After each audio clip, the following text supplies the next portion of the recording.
धुळ्यातील वाढीव घरपट्टीला भाजपात जबाबदार असून आमदार फारुख शाह यांनी देखील घरपट्टीच्या मुद्द्यावर धुळेकरांच्या डोळ्यात धूळफेक केली असल्याचा आरोप राष्ट्रवादीचे जिल्हाध्यक्ष रणजितराजे भोसले यांनी पत्रकार परिषदेतून केला आहे। धुळे महानगरपालिकेने 2022 साली शहरातील सर्व भागातील मालमत्ता कर घरपट्टी वाढवण्याचा निर्णय घेतला। शहरातील घरपट्टी देखील 4 ते 5 पटीने वाढवण्यात आली। नाशिक जळगाव पेक्षाही जास्त घरपट्टी धुळे मनपाला लागू केली आहे। कुठल्याही मूलभूत सुविधा नसताना घरपट्टी वाढवणे गरजेचे होते का? घरपट्टी कोणी वाढवली? ठराव कोणी दिला? निविदा कोणी काढल्या?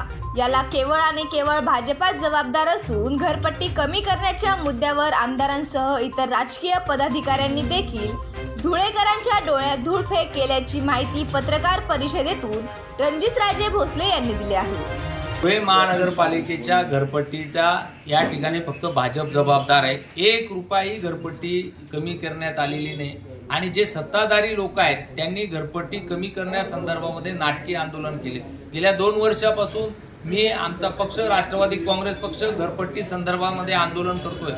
या ठिकाणी मला सांगावंसं वाटतं की सर्वात पहिलं आंदोलन जे आहे या ठिकाणी आम्ही 2022ला केलेलं होतं। 22 पासून आमचा लढा चालू आहे। आम्ही त्यावेळेस 2दा सर्वपक्षीय आंदोलन केलं, राष्ट्रवादी काँग्रेस पक्षाच्या वतीने आंदोलन केलं।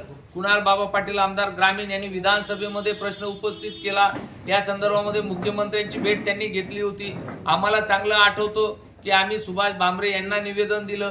मंत्रालयात जाऊन आम्ही तत्कालीन विरोधी पक्षनेते अजितदादा पवार यांची भेट घेऊन या संदर्भात घरपट्टी कमी करण्याची मागणी केली।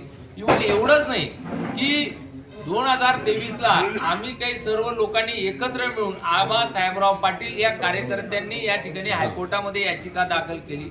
हायकोर्टाच्या याचिका सुद्धा निकाली काढण्यात आली। हा लढा आम्ही 2 वर्ष लढत राहिलो, पण आताच महानगरपालिकेच्या संदर्भामध्ये काही लोकांना जाग आली। आजच त्यांना कळाले की घरपट्टी वाढवण्यात आली।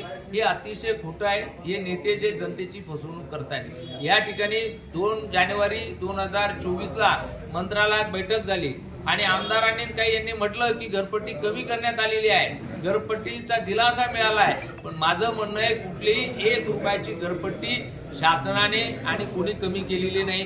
जी मंत्रालयात बैठक झाली ती फक्त 4 मिनिटं झालेली आहे, 5व्या मिनिटं सुद्धा बैठक चाललेली नाही। कुठलाही दिलासा मिळालेला नाही।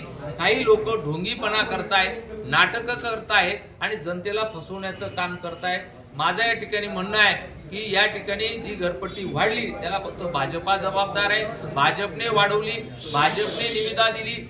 या ठिकाणी धुळे शहरातील घरपट्टी वाढवावं असं पत्र माननीय मुख्यमंत्री देवेंद्र फडणवीस साहेब असताना त्यांनी या ठिकाणी 2019ला पत्र दिले। त्याचे सुद्धा पुरावे मी आपल्याला दिले।